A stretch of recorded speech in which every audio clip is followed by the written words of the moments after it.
El Seguro Social empezó a realizar cirugías programadas los fines de semana para reducir las derivaciones a hospitales y clínicas privadas y así ahorrar, según su titular, alrededor de $500 millones.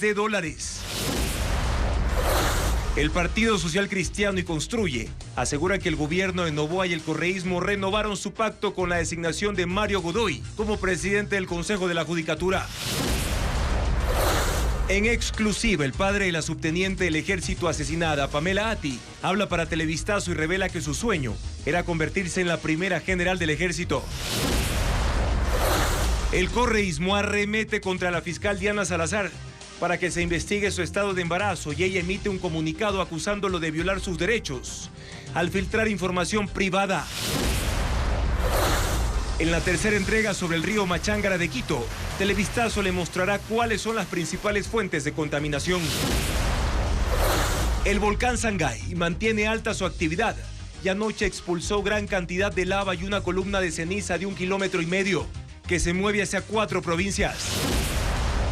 Ladies and gentlemen, President Putin. President Putin. He's gonna beat President Putin. President Zelensky. Joe Biden confundió al presidente de Ucrania y lo presentó como Vladimir Putin durante una conferencia de prensa en el cierre de la cumbre de la OTAN, incrementando así los cuestionamientos a su candidatura.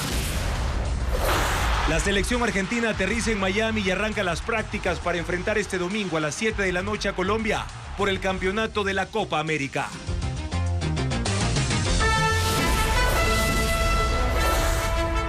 Televistazo estelar con Juan Carlos Aizprúa. Jueves 11 de julio, amigos, bienvenidos a Televistazo Estelar. Comenzamos con la información. El IES prevé reducir el costo de las derivaciones por atenciones médicas en clínicas privadas. Desde este mes atenderá a afiliados los fines de semana en cirugías programadas. Diego Puente amplía esta información. El IES decidió ahorrar plata. Es lo que dice su presidente Eduardo Peña cuando responde por qué realiza desde el 6 de julio cirugías y consultas médicas los fines de semana. El IES paga entre 900 millones y $1.000 millones al año en enviar pacientes a hospitales privados. Peña quiere bajar el monto a 500 millones. Una de sus estrategias es aumentar la capacidad de atención y ocupar los quirófanos de 5 hospitales, así tenga que pagar horas extra y comprar más insumos. En algún momento dejé de atender a full capacidad para disminuir mi capacidad hasta un 65%. Lo que estoy haciendo es volviendo al 80 o 85%. El costo incremental en horas extra y en artículos es marginal versus lo que me cuesta una derivación de cada consulta. El Teodoro Maldonado Carbo y Los Ceibos en Guayaquil, el General de Manta en esa ciudad y el San Francisco y Quito Sur en la capital son los hospitales que ya iniciaron este servicio. En el Quito Sur, los médicos hicieron 24 cirugías del último fin de semana. Se atendieron cirugías generales, cálculos en la vesícula, hernias y también urológicas y pediátricas. Son las de mayor demanda. De esta manera, Peña espera que los hospitales del IES reduzcan el tiempo de espera, que es de 60 días, o que atiendan los pacientes cuyas cirugías estaban represadas. En estas 5 casas de salud y en el Centro de Especialidades Comité del Pueblo en Quito también atienden en consulta externa los fines de semana. En el Teodoro Maldonado Carbo en Guayaquil se atendieron a 70 pacientes del sábado y el IES Quito Sur empezará este fin de semana con consultas de otorrinolaringología, odontología y medicina interna. Manejamos los registros de estos tiempos de espera mediante sus datos de filiación. Podemos contactarlos con su número de teléfono, con su dirección, con sus datos exactos. Entonces, acorde a los que tengan mayor tiempo de espera o que tengan mayor necesidad de adelantar su atención. El IES calcula que con este plan se acortará la lista de espera en consulta externa de 4 meses a 3 semanas.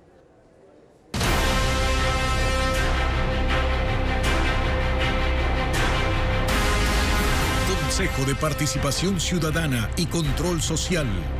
La llave del poder.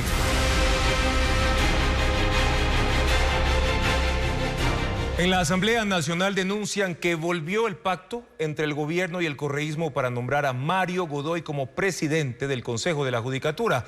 Se analiza un juicio político a los consejeros de participación, como lo informa Jacqueline Rodas.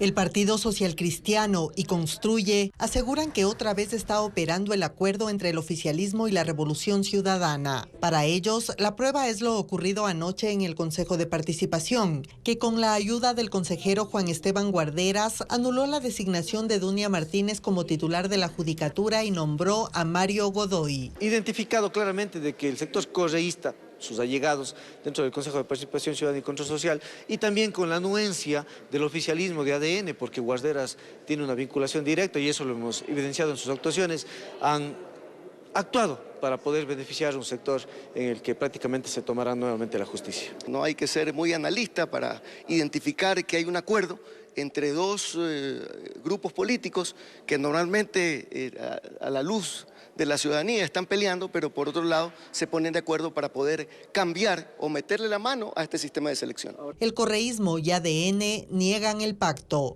Bueno, yo no creo que exista ningún acuerdo dentro de movimientos políticos, o al menos no debería haber, no he conocido de eso. Viene una terna en la que nada tiene que ver con el correísmo y al final el correísmo termina de responsable de quién es el presidente del Consejo de la Judicatura. Social Cristianos y Construye analizan llevar a juicio político a los miembros del Consejo de Participación y se declaran vigilantes del concurso de jueces de la Corte Nacional que ahora dirigirá Mario Godoy. Que lo ocurrido anoche en el Consejo de Participación Ciudadana es un ejercicio de reparto de la verdadera troncha, señalan desde el Partido Social Cristiano. Además, acusan al gobierno y al correísmo de pactar por el control de la justicia. Lenín Arteaga con el informe. Una nueva mayoría se armó en el Consejo de Participación Ciudadana y Control Social y con ello se instala una polémica calificada como parte de una troncha, como un ejercicio de captura del poder que acompaña al tan cuestionado organismo. Ahí se evidencia la verdadera troncha de la cual se habla. Usted ve allí los intereses del correísmo y del gobierno juntos, como ya los vimos la semana pasada en la Comisión de Fiscalización de la Asamblea. Hace 3 días, el presidente de la República acusaba al Partido Social Cristiano de tener un acuerdo con Revolución Ciudadana, Construye y Guillermo Lasso, y que entre ellos andaban en busca de troncha.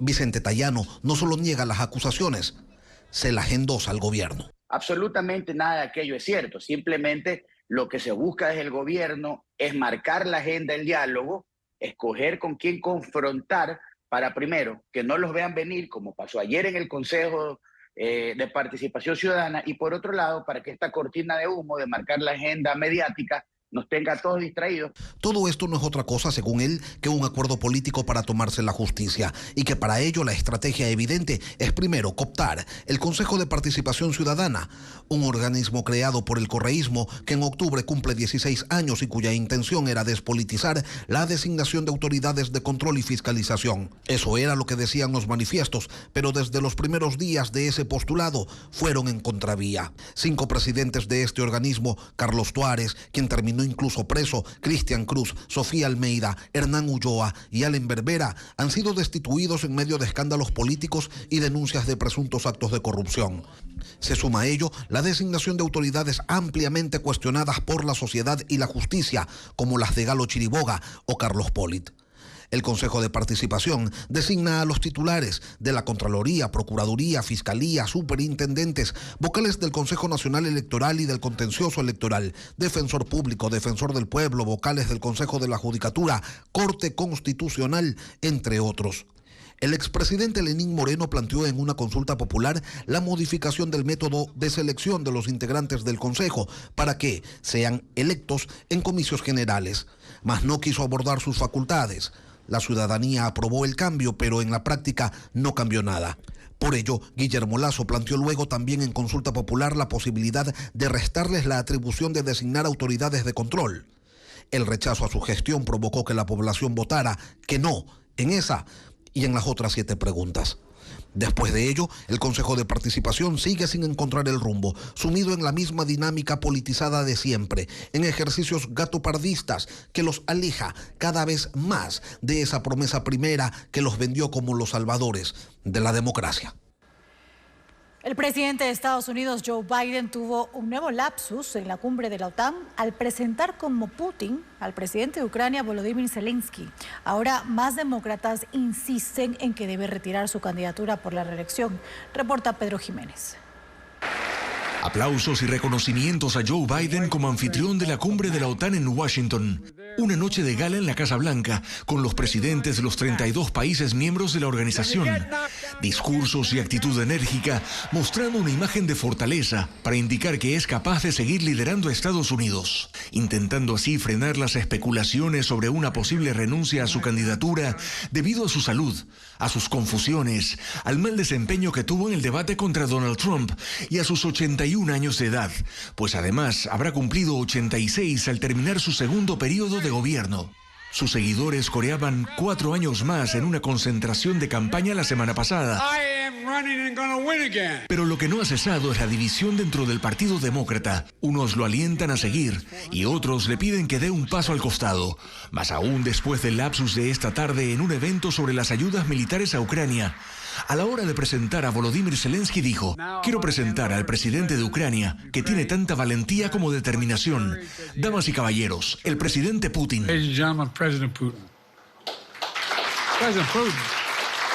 No Putin, corrigió. Es quien va a derrotar a Putin, el presidente Zelensky, quien bromeó diciendo: yo soy mejor. Son momentos complejos para la candidatura de Biden, cuando a estas alturas 14 congresistas le han pedido que se retire, y apenas ayer el actor George Clooney, donante del partido, personaje influyente en la recaudación de fondos para los demócratas y muy cercano a Biden, lamentaba diciendo: no ganaremos en noviembre con este presidente. Mientras que la expresidenta de la Cámara de Representantes, Nancy Pelosi, dejó abierta la duda sobre si la aspiración de Biden de ir por la reelección es definitiva o no, cuando dijo: debe tomar esa decisión porque el tiempo se acaba. Pues la nominación oficial de la candidatura presidencial del partido deberá estar definida para la Convención Nacional Demócrata, que se realizará en Chicago entre el 19 y el 22 de agosto. Y hace pocos minutos Joe Biden ofreció una rueda de prensa en la que reiteró que continúa en la carrera para ser candidato, agregando que se considera la persona más calificada para ir por la presidencia por el Partido Demócrata. Ahora les contamos que el Partido Republicano empezará el lunes su convención nacional para nominar oficialmente a Donald Trump hacia la presidencia. Serán 4 días de reuniones de los delegados partidistas en Milwaukee, estado de Wisconsin. También se conocerá quién será escogido por Trump como su vicepresidente. Se barajan algunos nombres de gobernadores y congresistas republicanos. Los enfrentamientos de Daniel Noboa con otros políticos son cada vez más frecuentes. Esta semana con el presidente de la Asamblea Nacional, Henry Kronfle, y arremetió contra el alcalde de Guayaquil, Aquiles Álvarez. Luisa María Heredia con el análisis. Uno de los invitados al ring por Daniel Noboa es el alcalde de Guayaquil, Aquiles Álvarez. Durante el enlace radial de lunes, el presidente se refirió a él, sin mencionar su nombre. Aseguró que iba a entregar la garantía soberana que desde hace 3 meses ha solicitado el municipio al Ministerio de Finanzas, para obtener un crédito que le permita dotar de agua potable a Monte Sinaí y sectores aledaños. Pero terminó la frase con una especie de advertencia. Sí se va a dar. Se pasa insultando a todo el mundo, pero vamos a fiscalizar también. Cada metro. ¿Por qué? Porque pues, es una obra gigantesca. Álvarez reaccionó. En su cadena radial semanal le respondió: sí, él no tiene por qué fiscalizar. Todas las obras son sujetas a fiscalización, más aún si son multilaterales. Lo que pasa es que él quiere politizar el tema de la garantía soberana y que fiscalice más bien a sus ministros que andan anunciando que vienen barcazas confiadas ya con futuros contratos supuestamente adjudicados. Eso es lo que hay que fiscalizar. La confrontación no quedó ahí. Este miércoles, en el acto de firma del compromiso para la entrega de un aval financiero similar al que ha solicitado Guayaquil al municipio de Puerto Viejo, Noboa volvió a arremeter contra Álvarez. Lamentablemente hay otros alcaldes y prefectos que creen que el aval soberano es nomás firmar un papelito y ya está, y ni siquiera agradecen, es más, hasta quieren braviar. Cruces verbales como este o por medio de videos y publicaciones en redes sociales del presidente de Ecuador con otros actores políticos, nacionales e internacionales. Noboa pasó de ser un presidente conciliador, anti nada como él mismo decía, a ser quien abre los frentes de batalla. En tiempos de precampaña, crear adversarios políticos es una estrategia electoral comúnmente utilizada. Una fundación realiza cirugías gratuitas a niños y adultos con malformaciones congénitas, mientras que no habrá vuelos en 2 aeropuertos por mantenimientos. Diego Cuenca informa también sobre otros servicios.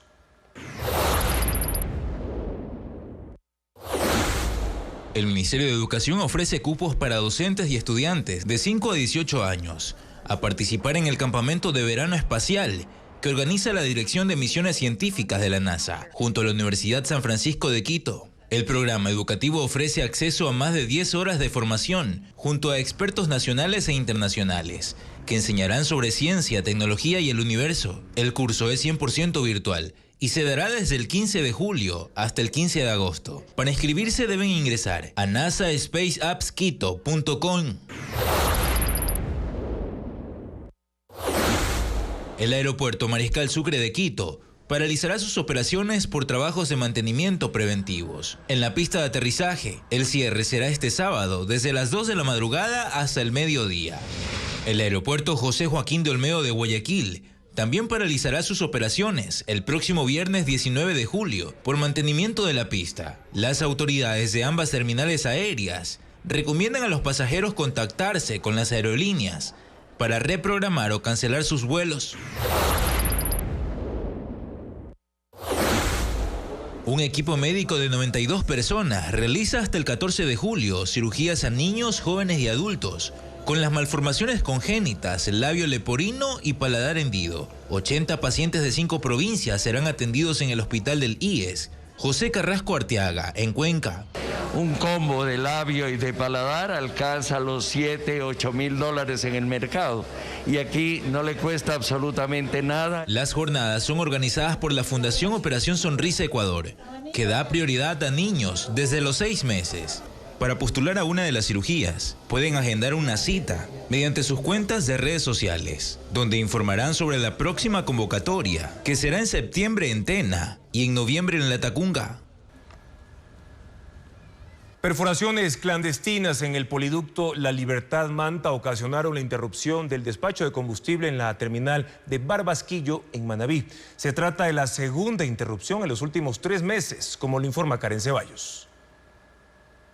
Desde este miércoles en Manabí se interrumpió el despacho de combustibles desde la terminal de productos limpios Barbasquillo en el kilómetro 2,5 de la vía Manta-San Mateo, que proporciona por día 608.000 galones de gasolina a 125 estaciones de servicio de la provincia. Mediante un comunicado, Petroecuador indicó que la distribución fue afectada por perforaciones clandestinas en el poliducto La Libertad Manta. De enero a junio de este año se detectaron 127 tomas ilegales en ese punto. La opción para mantener el abastecimiento es que las comercializadoras se surtan de las terminales de Pascuales en Guayas, Santo Domingo de los Áchilas y también en la refinería La Libertad en Santa Elena. Hasta el momento, las estaciones de servicio en Manabí siguen funcionando con normalidad. Esta es la segunda suspensión que ocurre en la terminal de Barbasquillo en los últimos 3 meses. Según Petroecuador, a partir del 15 de julio se restablecerá la entrega de Ecopaís, Super y Diesel 2.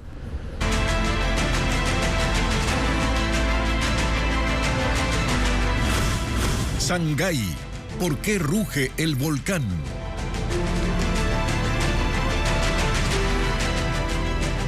La actividad del volcán Sangay aumentó anoche con la expulsión de lava. Desde la mañana, una columna de ceniza de 1,5 kilómetros de altura se mueve hacia 3 provincias. Diego Cuenca con el informe. Las cámaras del EQ911 captaron la expulsión de lava del volcán Sangay entre las 6 de la tarde y 8 de la noche de ese miércoles. El flujo incandescente descendió 2.000 metros.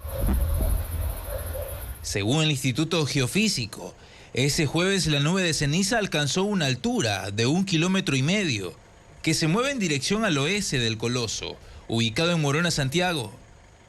La Secretaría Nacional de Gestión de Riesgos registró leve caída de ceniza en los cantones Riobamba, Alausí y Guamote de la provincia de Chimborazo. Además, hay la probabilidad de que caiga polvo volcánico en Bolívar, Los Ríos y Guayas. Esa vez la actividad volcánica no fue ruidosa como ocurrió el martes, cuando el sonido de las explosiones fue escuchado por los habitantes de 5 provincias de la costa y sierra. Y el Sangay es conocido como el volcán más activo del Ecuador. María Cecilia Largacha informa que hay estudios que certifican su actividad desde principios del siglo XVII. En quichua, Sangay significa montaña ardiente y no hace falta mucho análisis para saber por qué lo bautizaron así. El volcán se formó hace más de 500.000 años, pero obviamente los registros existen desde mucho después. Se tiene conocimiento de su actividad eruptiva desde principios de los años 1600, cuando la emisión de ceniza llegó hasta Riobamba. La historia cuenta que la ciudad y sus alrededores quedaron completamente cubiertos de ceniza durante varios días. Se sabe también de otra gran erupción en 1728 y después de eso hay registro de al menos 15 procesos más en los que la actividad eruptiva llegó acompañada de emisión de gases, de lava y de ceniza. La fase más reciente de su actividad comenzó en mayo del 2019 y ha sido catalogada como moderada a alta. Se ha registrado emisión de lava y también de material piroclástico que, por ahora, se ha quedado en los alrededores del volcán. En este proceso ha sido frecuente la emisión de nubes de ceniza, que se han desplazado por kilómetros. En junio y septiembre del 2020, por ejemplo, la ceniza llegó hasta Guayaquil y ocasionó problemas en el tráfico aéreo. En Chimborazo, la ceniza proveniente del Sangay también ha sido constante y ha afectado a la agricultura y a la ganadería. Este es un volcán que también se caracteriza por el volumen de sus explosiones que se escuchan por kilómetros. De esto, de los sonidos y de las explosiones, ha habido registro desde 1892, también en 1919, 1941 y 1959. Ahora, luego de 65 años, se vuelve a presentar el fenómeno. El Sangay realmente no es un volcán, sino un complejo volcánico, 3 cuerpos en uno que han ido moldeándose con cada erupción. Es más, esa hendidura que ustedes ven en uno de sus flancos es causada por el material y por los flujos ardientes que el mismo volcán va expulsando en cada proceso eruptivo. Hoy, el Sangay está considerado como el volcán más activo del país. Y esta mañana se reportó un incendio en la parte superior de una catedral gótica en la región de Normandía, en Francia. Se trata de Notre Dame de Rouen, que está sometida a trabajos de restauración. El fuego se inició en la punta de la torre. Ileana Suárez con los detalles. El incendio fue declarado esta mañana en la catedral de Notre Dame de Rouen, en la región francesa de Normandía, una edificación de más de 1000 años de antigüedad. El fuego se concentró en la llamada aguja en la torre. Es metálica, pero estaba recubierta con planchas de madera y lonas desde hace semanas, debido a trabajos de restauración. La alcaldía asegura que los equipos de emergencia se movilizaron para apagar el incendio, cuyo origen aún se desconoce. El sitio fue evacuado de inmediato para evitar poner en riesgo a visitantes y transeúntes. Este incidente hizo recordar el incendio que consumió buena parte de la Catedral de Notre Dame en París en 2015. Y una empresa ferroviaria de Japón tiene un nuevo empleado metálico, un robot que puede alcanzar los 12 metros de altura y levantar 40 kilogramos. Hoy inició su trabajo. Merlis González con los detalles. Las líneas ferroviarias de Japón tienen un nuevo empleado que les hace mantenimiento. Es un robot. Un operador humano maneja sus extremidades de forma remota y usando unos lentes puede ver a través de los ojos del androide por un sistema de cámaras. El robot alcanza una altura de 12 metros y es capaz de levantar hasta 40 kilogramos. La compañía ferroviaria comenzó a usarlo esta semana y espera que mejore la seguridad de los trabajadores y aumente la productividad. La producción de papa ha disminuido en Chimborazo y Tungurahua por 2 plagas. Incluso hay agricultores que cambiaron de cultivos o se volvieron ganaderos. Fabián Villa con un recorrido en las zonas afectadas. La plaga de paratriosa ha arrasado con cultivos de papa en la Sierra Centro, obligando a muchos agricultores a abandonar su producción.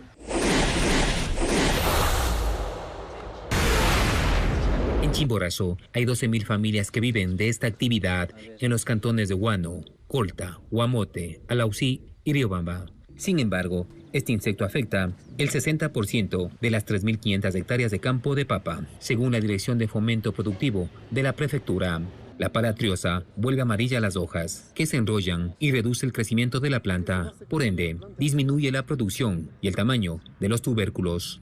Algunos agricultores han optado por cambiar a sembríos de hortalizas o a la ganadería. Es el caso de 57 productores de la comunidad Molobó, en Riobamba.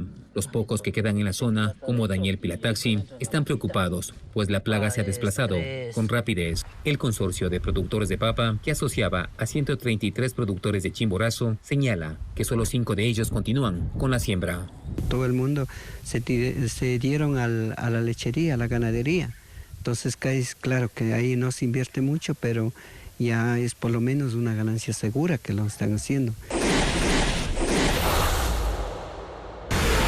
En la provincia de Tungurahua, 1.000 de las 4.000 hectáreas de papa están afectadas por 2 plagas, la paratriosa y el tizón. Ambas frenan el crecimiento de las plantas. 2.000 agricultores han tenido que aumentar la fumigación. Antes lo hacían una vez al mes y ahora una vez a la semana, incrementando el costo de la producción. Nosotros, digamos, vamos improvisando, vamos un poco adelante, digamos, tratando que no nos llegue a nosotros la enfermedad. Hasta ahora 100 familias han abandonado los cultivos debido a las pérdidas que dejan las plagas. Según la Asociación de Productores, además las lluvias arrasaron con 500 hectáreas de tubérculo que se pudrieron por el exceso de agua. Tanto en el mercado de Tungurahua como de Chimborazo, durante este mes el precio del quintal de papa ha pasado de $25 hasta $43, es decir, $18 más.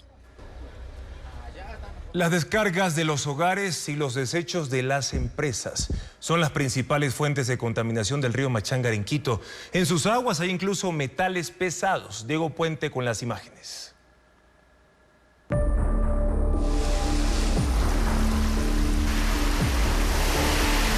En los 25 estudios hechos a las aguas del río Machángara entre el 2015 y 2024, hay una conclusión reiterada. La contaminación proviene de las descargas de los hogares y de ciertas industrias que botan agua sin tratar al alcantarillado, que va al río. No hay datos desagregados sobre las industrias que no cumplen las normativas ambientales, pero las muestras evidencian presencia de metales pesados usados por las fábricas. Hay cobre, cromo, plomo, zinc, que se usan como disolventes o para elaborar pigmentos o materiales de construcción. La información exacta no se conoce porque hay pocos controles. Se puede ver que la Agencia Metropolitana de Control solamente levanta 11 procesos por temas ambientales en la ciudad. En el 2015, la empresa de agua potable estudió 2.910 muestras y detectó mayor contaminación en 8 sectores, 3 de ellos cerca de fábricas de la zona industrial en Guamaní. El agua contaminada por las industrias cambia de color. Este negro intenso se forma cerca del Conde, aguas abajo. Ahí se funde con el líquido verde contaminado de otra vertiente. Cerca del Camal Metropolitano y el Recreo hay muestras de contaminación que superan hasta en un 3000% los rangos permitidos para que el agua sea considerada potable. E incluso hay animales muertos que arrastra la corriente que atraen hasta ratas, incrementando el perjuicio para el ser humano. Según la Secretaría de Ambiente, las descargas de la industria al río representan el 20%, causado por 157 fábricas que envían sus aguas a las tuberías que luego van al Machángara. Los hogares contribuyen con el 80% de la contaminación. Las actividades de casi 3 millones de personas van al río por alcantarillas o conexiones ilegales. Por los desagües llegan grasas, aceites, productos de belleza y de limpieza, jabones, detergentes, desinfectantes. Todos contienen tensoactivos que matan la vida acuática. Una de las cosas más impactantes de los estudios que hemos hecho es, primero, que perdemos el 80% de la diversidad de insectos acuáticos. El resto de contaminantes llega por las descargas del inodoro. Y mañana el cuarto informe conoceremos qué acciones tomará el municipio de Quito para poder limpiar al Machángara. Una pulsera permite a las personas identificar si su bebida ha sido contaminada con drogas, pero ¿cómo funciona? Valeria Navarro lo explica en el siguiente informe. En España, durante las fiestas de San Fermín se estrenó una pulsera que permite identificar drogas en una bebida. Su nombre es Centinela. Puede detectar hasta 22 estupefacientes, entre ellos el éxtasis, LSD y la burundanga. Funciona colocando una gota de la bebida en uno de los paneles de prueba. Tarda de 3 a 5 segundos en dibujar un círculo. Si es naranja, la bebida está contaminada. Si pinta de otro color, está libre de drogas. Esta pulsera se creó para evitar que una persona sea drogada sin su consentimiento con fines delictivos como robos o violaciones. En España, 1 de cada 3 agresiones sexuales ocurre drogando a la víctima. Para desarrollar las pulseras, los científicos tardaron 2 años. Las pruebas se realizaron en un laboratorio de Reino Unido. Los paneles tienen capas impermeables. Hay 2 tipos de pulseras. La de $4 identifica 2 drogas y la de $6, 22. La pulsera también tiene un código QR. Al escanear, geolocaliza al usuario. Si está perdido o desorientado, puede remitir la ubicación a familiares y amigos. Direcciona de manera inmediata al celular el número de emergencia del país. Por el momento, solo se vende en España. Televistazo dialogó en exclusiva con el padre de la subteniente Pamela Ati, asesinada en un cuartel militar. Habla de cómo ha sobrellevado la muerte de su hija y reveló cuáles eran sus mayores anhelos. Fabiola Santana presenta esta entrevista. ¡Justicia por Pamela! ¡Justicia por... El sábado se cumplirán 2 semanas del femicidio de la subteniente Pamela Ati en un cuartel militar y el dolor en la familia no merma. Su padre recibe a Televistazo en el sur de Quito y por seguridad lo hace en una casa comunal. Él solo llegó portando los retratos, un uniforme de su hija y algunas gorras. No sé si han sido días o han sido noches. Pero total, como padre me siento muy adolido. Me hace falta la respiración, me hace falta la vida. Fue la primera mujer militar en su familia y de sus logros atesora recuerdos. Los recuerdos son grandes, son dolorosos, son tristes. Y en la familia decían, eres la única, eres la macha. Todos van a seguir tu ejemplo, porque tú les demostraste que una mujer puede. Pero en él retumba el mayor anhelo de su hija. Tengo que ser la primera general del ejército. Tengo que ser la primera generala, mujer del ejército. Allá voy, papi. Porque usted siempre me dice, dale todo, no dejes nada en vano. No olvida que su vocación de ser militar nació de él, sargento en servicio pasivo, y lo acompañó a las ciudades donde fue enviado. Cuando se graduó en el colegio Quito, me dijo, papi, yo quiero irme a la Escuela Superior Militar. Y yo de broma le dije, ay, es grande, es duro. Pero ella dijo, no, papi, yo puedo.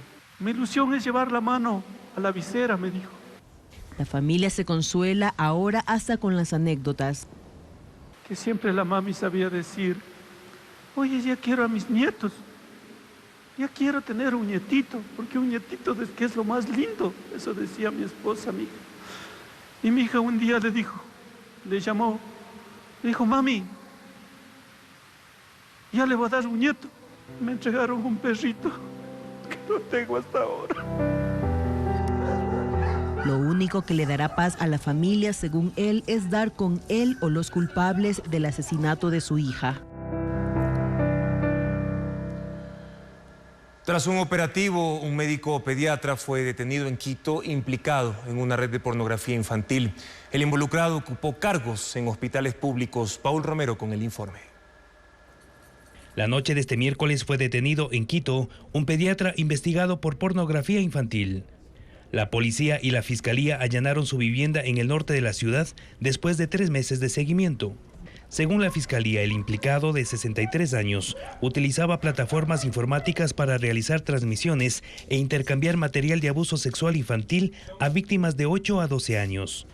Este señor o este individuo tenía también otros nexos, no únicamente acá en el país, inclusive tenemos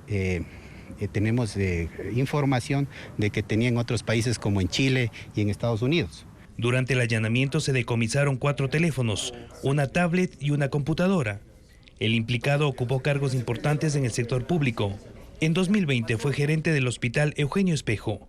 Entre 2011 y 2013 fue asesor de salud de la Presidencia de la República. Trabajó en el Hospital de Niños Baco Ortiz de la capital y en los dispensarios del IES de Cotocollao y El Batán. En su detención colaboró una organización no gubernamental de Estados Unidos dedicada a la protección de víctimas de pornografía infantil. Alquilamos carros para vigilancia, todo lo que necesiten la policía para hacer los trabajos de estos casos.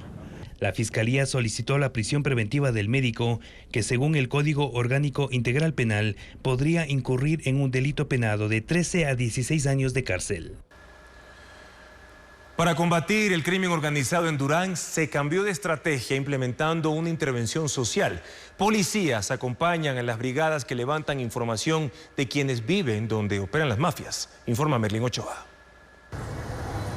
Durán no solo es la ciudad más peligrosa del país, también una de las de mayor criminalidad de Sudamérica. La última intervención que empezó el 24 de junio fue social y policial. Hasta el cantón llegaron 250 agentes junto con brigadas de todos los ministerios para levantar información sobre cuántas personas viven en las zonas tomadas por los Latin King y Chone Killers, las dos organizaciones criminales dedicadas al tráfico de drogas, sicariatos y secuestros en el sitio. El registro social, saber quiénes son, dónde están, cuántos niños hay, dónde están las mujeres, dónde están las personas vulnerables, eso es importantísimo y en eso nos va a colaborar el Ministerio de Inclusión Económica y Social. Lo que estoy diciendo es que toda la planificación de la intervención de Durán tiene una mirada sistémica, multidisciplinaria y de enfoque en lo social. La estrategia ya no incluye solo operativos entre policías y militares para capturar a blancos de alto valor. También los uniformados con fusiles acompañan a los técnicos, pues han sufrido ataques criminales intentando ingresar a estas zonas. Vamos a tener que acompañarles para que vaya casa por casa identificando aquellas familias que necesitan ser atendidas con un bono. Pero para eso también se requiere la participación del registro civil, que requiere la identificación de todos nuestros niños, niñas, adolescentes, personas mayores. La información de la población es incompleta, pues hay quienes no tienen ni cédula de identidad. Las brigadas recorren 8 sectores de Durán catalogadas como los más peligrosos. Recuperar un parque, recuperar una familia, un barrio, recuperar el desarrollo económico. ¿Recuperar de quién? De la delincuencia. Un general y un coronel lideran el trabajo en Durán. Según el gobierno, esta estrategia ha permitido que la ciudadanía denuncie e identifique a los sicarios. De ahí que en la última semana las muertes violentas bajaron de 10 a 4. Un tramo de la avenida Simón Bolívar en el norte de Quito permaneció cerrado durante 2 horas por un accidente de tránsito que involucró a 4 vehículos livianos y un bus. Al menos 20 pasajeros se trasladaban en el transporte interprovincial cuando ocurrió la emergencia. 2 personas sufrieron heridas leves. Los vehículos fueron llevados a los patios de retención para determinar responsabilidades, mientras los bomberos efectuaron trabajos de limpieza para poder rehabilitar el tránsito en esa ruta considerada la más peligrosa del país. El veto total a la ley para la estabilidad de la seguridad social impide a la Asamblea tratarla durante un año. Esta propuesta obligaba al BIES a transparentar cuentas y diversificar inversiones. Adriana Bermeo con el informe. El gobierno puso en el congelador la ley para la estabilidad de la seguridad social, un paquete de reformas que obligaba al Banco del IES a transparentar cuentas y diversificar inversiones. Fue aprobada con 74 votos en el Pleno de la Asamblea el pasado 6 de junio, pero con el veto total del presidente, el legislativo no podrá tratarla durante un año. Daniel Noboa tumbó esta ley porque, según él, y en términos generales, es contraria a las disposiciones establecidas en el ordenamiento jurídico ecuatoriano y, por consiguiente, no es conveniente para los intereses del país. La propuesta se contrapone, dice en el veto, con el sigilo bancario que le corresponde al BIES al tratarse de una entidad financiera. Elimina la posibilidad de que el Banco del Seguro Social realice operaciones de banca tradicional y lo condiciona a no mover su portafolio de productos. Da además funciones a la Junta Monetaria que no le corresponden.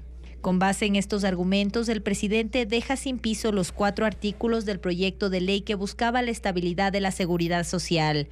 1. Publicar en la página web del BIES la información de las inversiones con plazo, monto, análisis de riesgo y el beneficio para cada afiliado. 2. Contratar a empresas nacionales o extranjeras para recibir asesoría en inversiones. 3. Diversificar la cartera de inversiones en empresas públicas y privadas, en bonos, acciones y fondos. Y 4. Contratar seguros para las inversiones de tal forma que si alguna generaba pérdidas se pudiera recuperar. Esto ya no se hará y las utilidades que genere el BIE se continuarán entregando al Instituto Ecuatoriano de Seguridad Social para incrementar sus fondos, como dispone la ley vigente. Tras los comentarios del correísmo sobre la veracidad de su embarazo, la fiscal Diana Salazar advirtió sobre la violación a sus derechos por filtrar información del certificado médico que dio la Asamblea. La Revolución Ciudadana busca retomar el juicio político en su contra. Luisa María Heredia con el informe.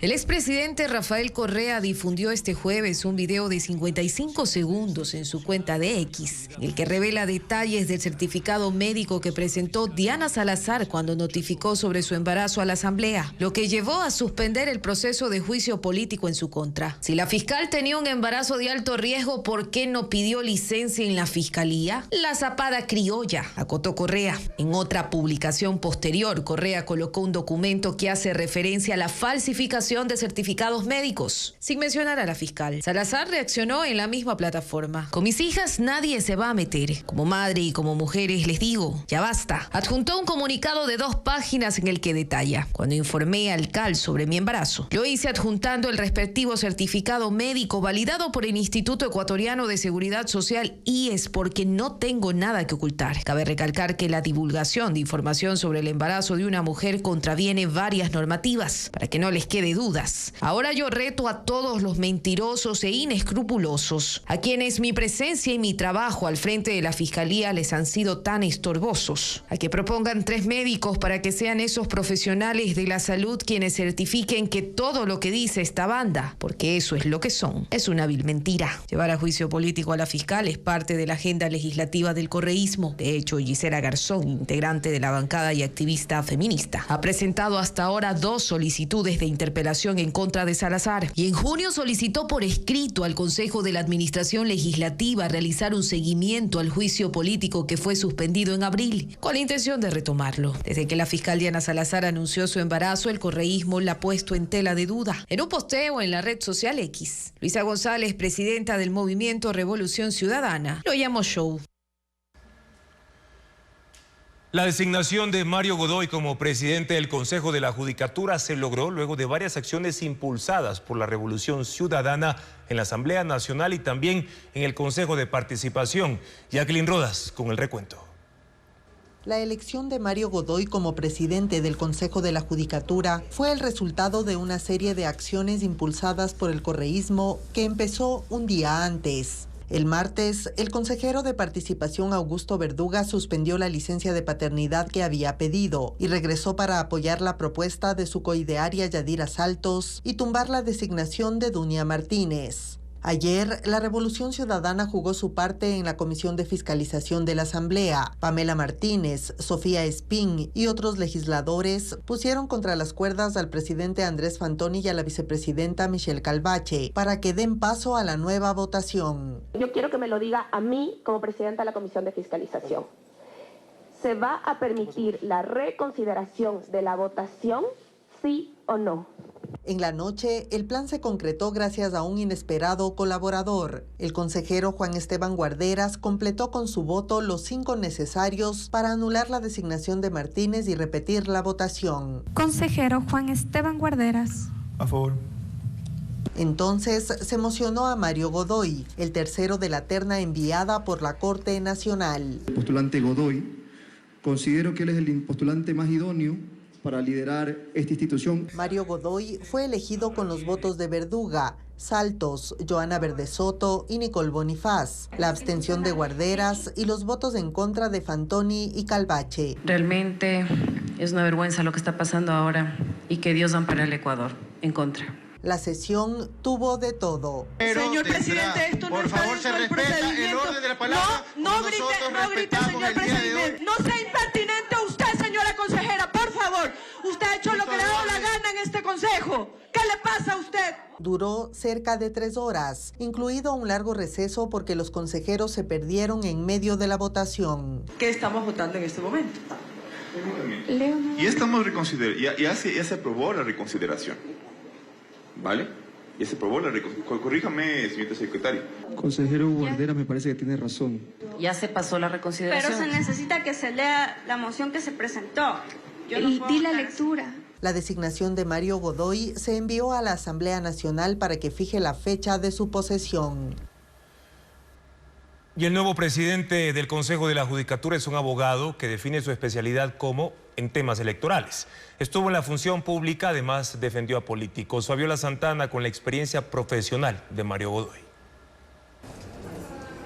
Mario Fabricio Godoy Naranjo es el nuevo presidente de la Judicatura. Quiteño, él es abogado y se graduó en la Universidad Central. Tiene títulos de universidades locales de cuarto nivel en Derecho Administrativo, Contratación Pública, Género, Violencia y Justicia y Cumplimiento y Anticorrupción. Durante el proceso de selección fue objetado por su rol en el libre ejercicio y la defensa de procesados por narcotráfico. Su acusador no se presentó a la audiencia de impugnación. También fue abogado de Allen Berbera, expresidente del Consejo de Participación y exabogado de Rafael Correa. Y entre otros políticos defendió al exalcalde de Cayambe, Guillermo Churuchumbi, procesado por concusión. Esto fue cuestionado por los consejeros Michelle Calvache y Juan Esteban Guarderas el lunes durante la presentación de su plan de trabajo. En mi caso muy personal, yo he sido abogado de varios políticos que han estado en diferentes tiendas políticas y de eso de ninguna manera me convierte en adherente permanente o afiliado. Durante la década correísta estuvo en la Fiscalía General del Estado, el Consejo de Participación Ciudadana, el Ministerio de Justicia, el Tribunal Contencioso Electoral y el Consejo Nacional Electoral. Desde 2017 ha sido prosecretario de la Asamblea, coordinador de investigaciones en la Secretaría Anticorrupción, jurídico de la UAFE y procurador jurídico de Petroecuador hasta hace un mes. Mario Godoy salió de la terna que envió la Corte Nacional de Justicia y ahora estará al frente del concurso que llenará casi la mitad de vacantes de jueces titulares en esa institución. La planta de ensamblaje de General Motors en Ecuador finalizará operaciones el 31 de agosto próximo. Es la responsable del 51% de vehículos hechos en el país. Luego de esa fecha, continuarán vendiéndose bajo un nuevo modelo de negocio. Adriana Bermeo recorrió la planta y precisa qué implica este cierre. 50 días le quedan a la planta de ensamblaje de General Motors en Ecuador. El cierre fue anunciado en abril y está previsto que el último vehículo Chevrolet hecho en el país salga el 31 de agosto. Entonces empezará el apagado progresivo de los sistemas y el desmontaje de la planta. Las líneas de producción se trasladarán a General Motors de Brasil. Lo que no se necesite en otras ensambladoras se venderá y lo que ya no sirva será enviado a chatarrización. Este proceso tomará unos 6 meses. La ensambladora está en el país desde hace 49 años y ha fabricado 16 modelos Chevrolet. El punto más alto de producción fue en 2010 con 54.282 unidades que también exportaba a Venezuela, Colombia, Perú y Chile. En el 2023 se fabricaron 11.542. La ensambladora está subutilizada y su planta de 80.000 metros cuadrados opera al 13% de su capacidad instalada. Se volvió muy caro producir en el país, sumado a las tasas impositivas que se tenían para producir en el país, y ese mercado pues de a poco fue perdiendo peso hasta prácticamente dejar de exportar. Y se empiezan a negociar grandes acuerdos comerciales y uno de ellos, por ejemplo, el de China, que claramente puso en riesgo la sostenibilidad de la industria por las propias condiciones de la competencia con China, que son en condiciones completamente desiguales. General Motors emplea a 420 personas y su desvinculación será progresiva. 70 personas continuarán trabajando indefinidamente en la compañía comercializadora que permanecerá en el país. Para nuestro consumidor no debe cambiar nada, entonces vamos a mantener toda nuestra red de concesionarios, todos nuestros talleres, repuestos como siempre tuvimos. Entonces, desde el punto de vista comercial, el cierre de la planta no cambia nada. 50 empresas de autopartes proveen a Chevrolet, por lo que su cese de operaciones afecta a una cadena productiva de la que dependen 5.500 personas, según la Cámara Automotriz Ecuatoriana. En los últimos 50 días de operaciones, la planta de Chevrolet ensamblará 2.242 camionetas D-Max. El desempleo en Ecuador afecta más a mujeres que a hombres. Según las cifras oficiales, desde que empezó el gobierno hasta mayo de este año, el empleo adecuado no ha mejorado en zonas urbanas, tampoco en zonas rurales. Lenín Artieda con las cifras. El panorama laboral en el Ecuador tiene sus particularidades, aunque en lo de fondo la realidad es que no hay más empleo en el país. Así, el empleo adecuado urbano cuando inició el gobierno en noviembre del año pasado, según las cifras oficiales del INEC, registraba 2.476.347 personas. Comparado con el valor de mayo, se evidencia una reducción de casi 130.000. Sin embargo, cuando se revisa el indicador de desempleo urbano, ocurre una cosa distinta. Si en noviembre eran 265.405 los desempleados, en mayo esta cifra baja a 257.394. Es decir, hay poco más de 8.000 ecuatorianos que ya no están en el desempleo. La pregunta es, ¿dónde están entonces? La respuesta se encuentra en las cifras de subempleo. En este registro se ubican quienes perciben menos del salario mínimo y trabajan menos de 8 horas diarias, pero que si quieren y tienen disponibilidad para trabajar más. Así, en noviembre el subempleo urbano contenía 1.093.702 personas. Para mayo son 1.225.611 los subempleados, casi 132.000 personas más. ¿Y qué pasa en las zonas rurales? Allí el empleo pleno también ha caído. En noviembre se contaban 561.456 personas. En mayo son casi 92.000 personas menos. Un valor que llama la atención es el que consta dentro del concepto otro empleo no pleno. Allí se registra a quienes no ganan el salario básico ni trabajan la jornada completa, pero no quieren ni tienen la disponibilidad para hacerlo. Si en noviembre había 898.464 personas en esa condición, en mayo ya superaron el millón, un crecimiento de más de 103.000 personas. Los valores de desempleo en la ruralidad crecieron. Si en noviembre eran 28.177, en mayo son 41.504 las personas sin trabajo, un incremento de más de 13.000 personas.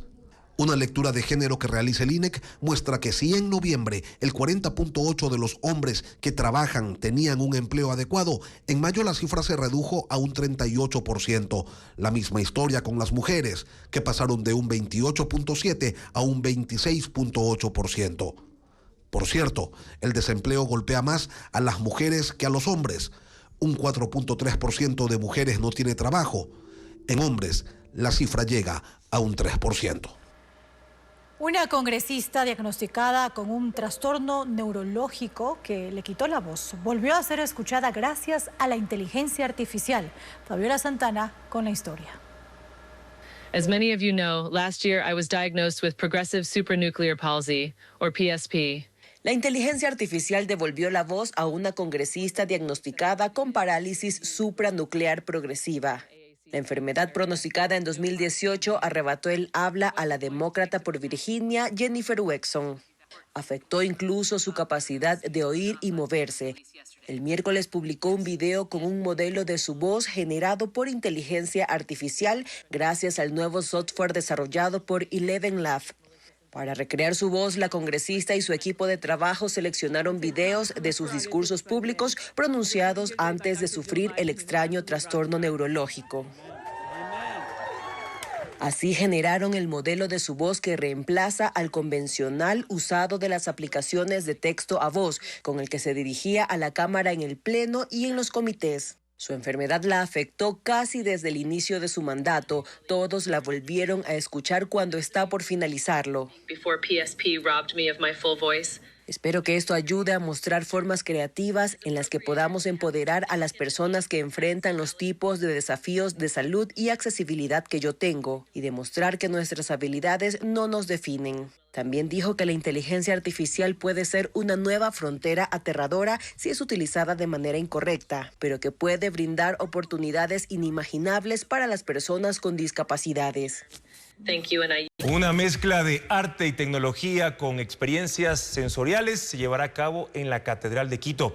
La propuesta hace parte del Festival Cultural de Vuelta al Centro.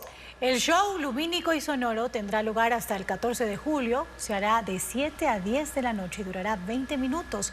Iniciará este viernes a las 5 de la tarde. Este proyecto busca reactivar la economía y fortalecer el turismo en el centro histórico de la capital. El guitarrista español Pedro Mateo González dará un concierto por primera vez en Guayaquil. Será parte del show Noche Español organizado en el Teatro Centro de Arte con la Orquesta Sinfónica también. Estefanía Arias con más del repertorio. Afina las cuerdas de la guitarra para entonar una de las piezas emblemáticas de la música de su tierra natal.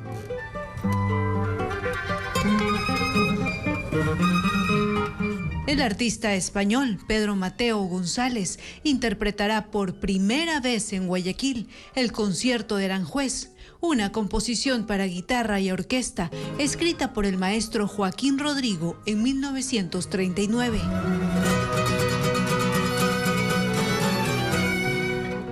Lo hará en una velada denominada Noche Española en el Teatro Centro de Arte en el norte de la ciudad. Estará en el escenario con 70 músicos de la Orquesta Sinfónica de Guayaquil. Del encanto de este concierto es esta sensación de David contra Goliat, ¿no? De un instrumento muy íntimo que suena muy poquito contra 70 personas o 60, ¿no? Contra una masa muy grande. El concierto será dirigido por el también español y director de la orquesta, Íñigo Pirfano, que explica que el repertorio incluye otras piezas reconocidas, como las bodas de Luis Alonso y las danzas fantásticas de Turina.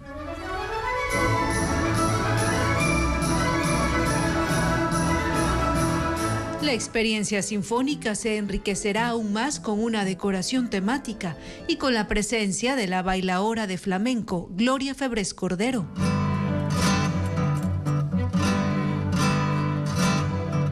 Las funciones serán el viernes 12 y el sábado 13 a las 19 horas.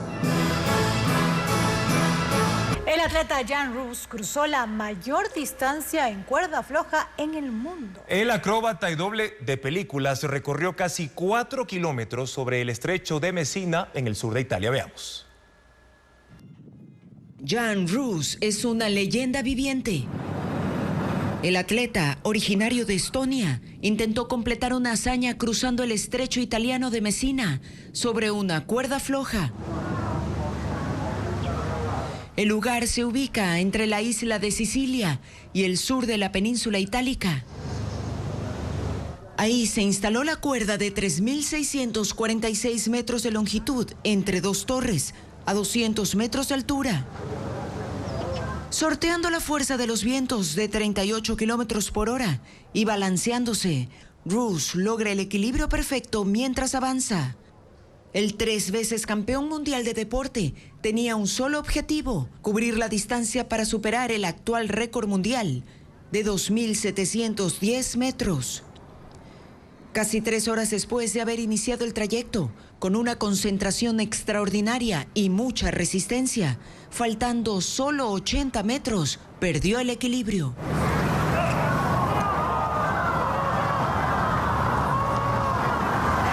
Jan Roos quedó colgado con el arnés de seguridad. Esto le impidió establecer un nuevo récord mundial. Sin embargo, se reincorporó y terminó el recorrido.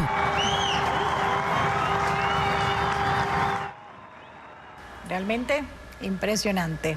Desde la noche de hoy se prevén lluvias constantes en la región amazónica. Esto, según el INAMNE, podría afectar también al centro de la sierra. Durarán hasta la noche de este domingo 14 de julio, acompañadas de tormentas y vientos. Gracias por su sintonía, amigos. Hemos llegado a la parte final. Las noticias regresan mañana a las 5:55 y en contacto directo estarán Jorge Barraza y Paulo César Cortés, periodistas deportivos de Argentina y Colombia, para analizar en un ameno diálogo la final de la Copa América. Este encuentro, que definirá al campeón del torneo continental, se transmitirá por la señal de Coavisa este domingo a las 7 de la noche. Desde ya, todos invitados. Buenas noches.